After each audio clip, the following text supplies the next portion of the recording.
Welcome to Paulogia and another edition of Ham and Egg News, where we react to Ken Ham reacting to things. Ken is not with us today. He's not with us today. Oh, okay. So where we react to Ken Ham's crew reacting to things. It is Dr. Georgia Purdom's birthday. Did you forget that I was going to say something? Yeah. Okay. It's hard to believe. I mean, you look awful young for 65. Thanks. Do we want to reveal your actual age? No, we won't reveal actual age. But it is much less than 65, just so you know. Yeah, I'm quite a bit younger than Ken. This is pretty typical of what Answers in Genesis considers accurate dating methods. Quite a bit younger seems to be their answer to how old anything is. Good enough, right? All right, from Nature, oldest Homo sapiens fossil claim rewrites our species history. This is kind of a little bit of a few months old, but it relates to kind of the next article, which is why we wanted to kind of focus on this one. Oh, we're focusing on human evolution today. I read a lot about that, but it's not necessarily my strong suit. If only I'd known. Hi, Paul. It's good to finally meet you in person. Sorta. Kinda. Bill Ludlow. Perfect. You're a student of human evolution science. I'm a member of the Geological Society of America, the Southwest Paleontological Society, the National Center for Science Education, and I'm currently the Origins Gallery interpreter for the Arizona Museum of Natural History, where I talk about human origins and train other people to do the same. I gotta say, you did an amazing job in your big debate this summer. Yes, my debate with young Earth creationist Kent Hovind. Yeah, it took about a year for him to finally agree to it, but once he did, it was a lot of fun. We discussed the evidence for human evolution, and most people said I made a monkey out of him, so... The first 20 minutes with your formal presentation are amazing. Must watch. The rest, well... But while I have you here, let's see what Georgia and Bodie have to say about Homo sapien fossils. It used to be, they thought, okay, East Africa, 200,000 years ago. Mm-hmm. That's where we came. Now it's Morocco, 315,000 years ago. Okay, so it's not just... So basically, if you guys ever went to school and learned anything about human evolution and missing links, it's all wrong. Yep. Throw it out. We're starting fresh. That's kind of what's happening right now. What? No one's throwing out everything we know. All this is doing is pushing back the timeline from about 260,000 years to 315,000 years.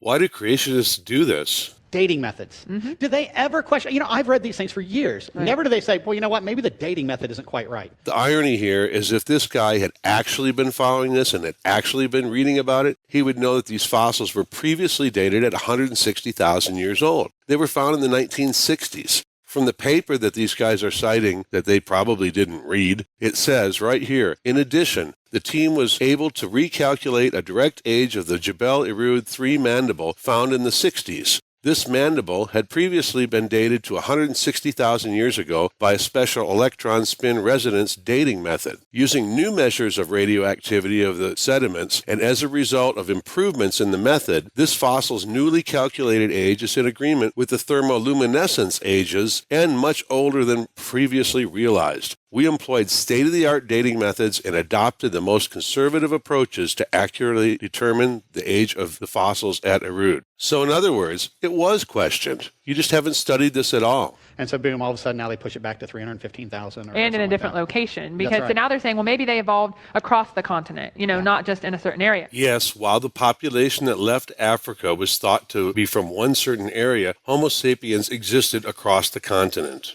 They used to just kind of dub Lower Africa as the Garden of Eden. Now, where did they get that terminology from? Right there in Genesis, didn't they? Right. So now, look what he says here. Now I would say the Garden of Eden in Africa is probably Africa, and it's a big, big garden. It did go back to Adam and Eve in the Garden of Eden, but they want to mythize the Garden of Eden and rename a continent the Garden of Eden. These guys get all excited at the use of a term like Garden of Eden or mitochondrial Eve. Science borrows terms from mythology all the time.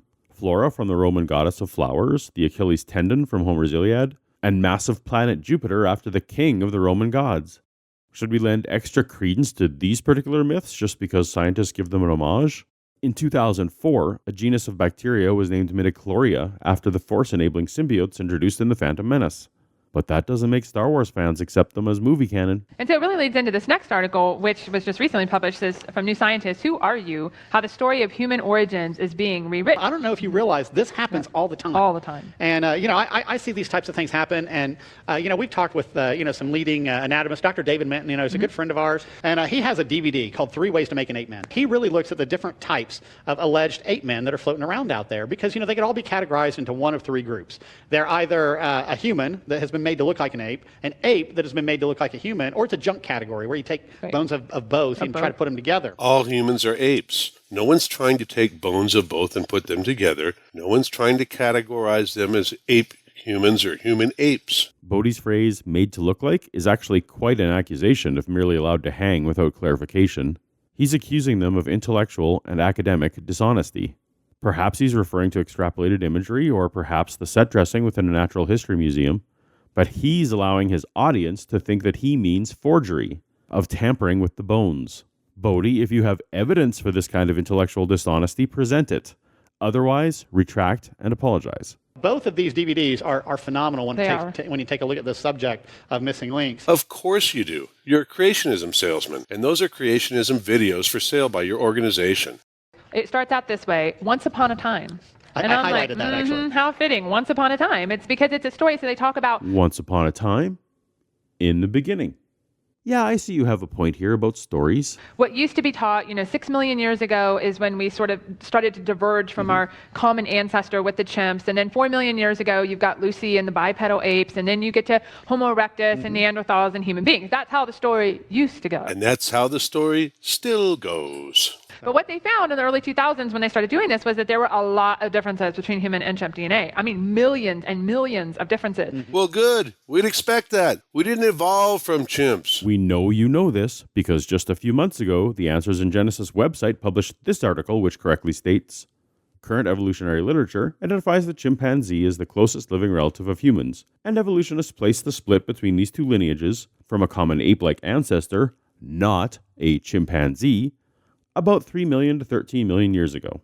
That's from your website. Guess what? You can't account for that in their evolutionary timeline of 5 to 6 million years. That's right. You've got to push it back. So now they've pushed back the common ancestor to 13 million years ago to try to accommodate the number of genetic changes that they need to try to accommodate. Yeah. No, it's still believed to be around 7 million years ago for the common ancestor of chimps and humans. But how about instead of you making all these claims that it's not possible, how about telling us why? The fossils that we're finding, they're still found in what's considered post-flood rock. Right. This is rock that was laid down after the flood, local catastrophes. You know, that's real interesting because I've asked people like Kent Hovind, Ian Juby before, where this supposed post-flood boundary is and no one can ever come up with it. But here's you guys telling me that it's post-flood. You know what that means? That means that no biblical flood was needed for the preservation of these type of fossils. Thank you. When you think of that from a big picture, okay, you got all this flood sediment. Noah was alive then. Yeah. Shem, Ham, Japheth, they were alive. Their wives, they were alive at this time. In fact, for 1,600 years before that, people were alive. You're also telling us that Lucy was on the ark.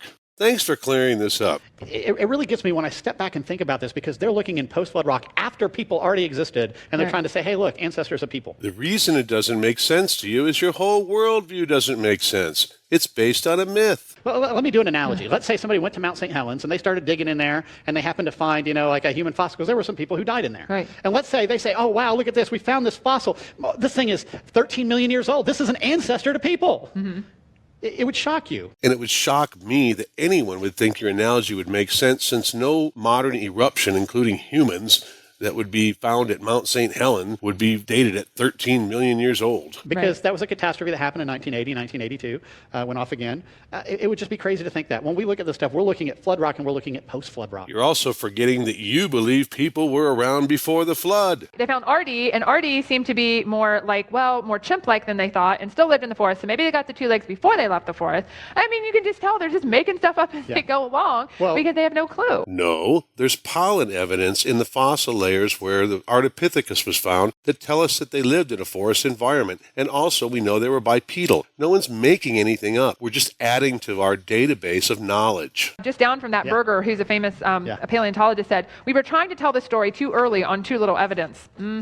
Yeah, and we're still trying to tell it on not on too little evidence, but just the wrong interpretation of that evidence. And Lee Berger is correct if you're talking about what they were saying 100 years ago. Yes, the story of our human origins is changing, and it's changed a lot in the last 15, 20 years with new fossil discoveries and genetic evidence. Because they have a totally man-made starting point about the past, and so they're never going to arrive at the correct answer to that. The biggest difference is we have evidence-based assumptions, and all of your assumptions rely on the Hebrew creation myth. They always want to look at the brain capacity. How big were their brains? And That's a big humans one. got big brains. These things had small brains. And because they had small brains, they weren't that smart. I actually decided to look somebody up for this one.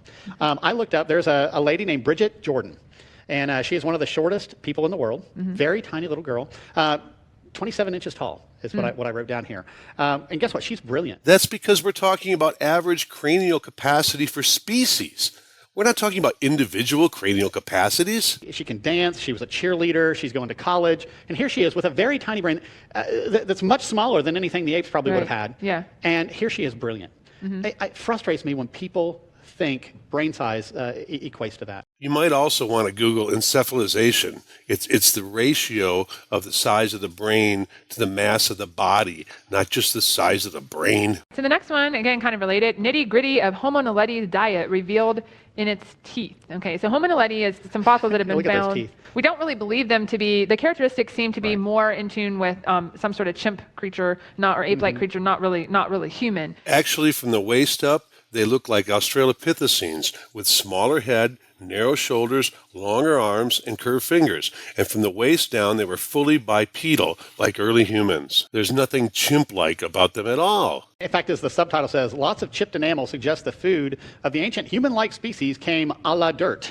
Well, my thing is, if they're animals and they're not truly humans, they're not washing their food off probably. They're just eating it. Except that chimps, apes, monkeys, and even raccoons can wash their food. It has nothing to do with whether they were human or not, and everything to do with their environment.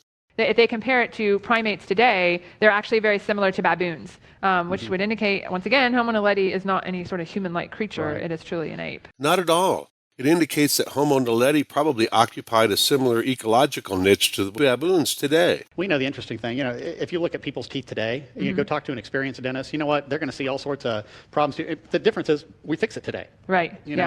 We cap it, we put crowns on it, and so forth. And that's the other, and people, they're smart. I got a tooth problem, they're going to deal with it. Right. As best they can. We even found some say, ancients where they'd actually done some dental work. We found that. Where they filled things in, they had cavities or whatever. So, it doesn't really prove anything. It's just interpretation. It's almost as if this guy is suggesting they should have had modern dentistry 250,000 years ago. What is he smoking? Boy, I'm tired of looking at missing links. Bodie Hodge, I guess your background is mechanical engineering. You know why I don't teach mechanical engineering or talk about it? For the same reason you shouldn't be talking about human evolution. I know. Let's go to something else. So I rarely say this, but I agree with Bodie.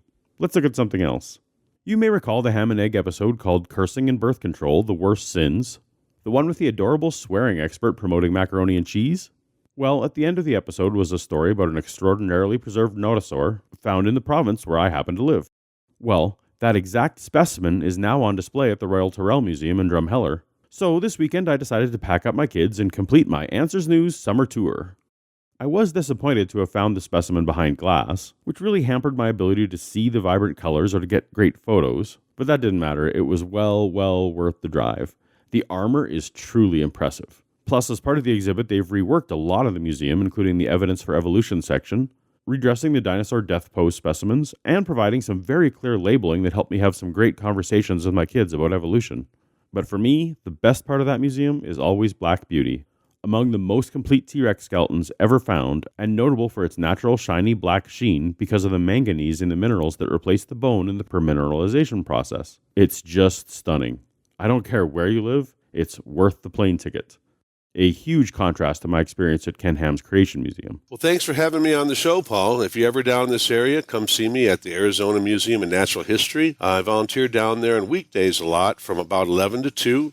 It's a great opportunity when they have field trips and that to talk to a lot of young children about human evolution. I absolutely will. Obviously, museums are a new favorite place for me. If you haven't already, be sure to check out Bill's debate with Kent Hovind. That was one of a series of debates on Steve McRae's Great Debate Community channel. And check out Bill's other videos as well.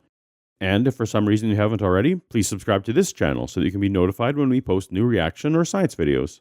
As always, a huge thank you to my Patreon patrons who help make this channel possible and are allowing me to increase both the quality and quantity of videos. Thank you. Until next time, later.